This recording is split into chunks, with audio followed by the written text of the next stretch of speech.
ঈদের দিন বন্ধ থাকার পর ফের চলতে শুরু করেছে মেট্রো রেল। মঙ্গলবার ১ এপ্রিল সকাল ৭টা ১০ মিনিটে দিনের প্রথম ট্রিপ হিসেবে মেট্রো রেল উত্তরা উত্তর স্টেশন থেকে মতিঝিলের উদ্দেশ্যে ছেড়ে যায়। আর মতিঝিল থেকে প্রথম ট্রেন ৭:৩০টায় উত্তরা উত্তর স্টেশনের উদ্দেশ্যে ছেড়ে যায়।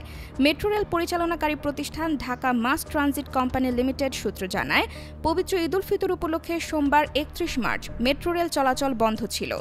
মঙ্গলবার ঈদের দিন ছুটি কাটিয়ে রাজধানীতে চলাচল করা গণপরিবহন মেট্রো রেল চলতে শুরু করেছে। এর আগে রোববার ৩০ মার্চ ডিএমটিসিএল ভেরিফাইড ফেসবুক পেজে জানানো হয়েছে, পবিত্র ঈদ উল ফিতর উপলক্ষে শুধু ঈদের দিন মেট্রো রেল চলাচল বন্ধ থাকবে। পরের দিন সকাল থেকে অন্য দিনগুলোতে যথানিয়মে মেট্রো রেল চলাচল অব্যাহত থাকবে। অন্যদিকে একই সঙ্গে সারা দেশে চলাচল করা বাংলাদেশ রেলওয়ের আন্তঃনগর ট্রেনগুলো চলতে শুরু করেছে।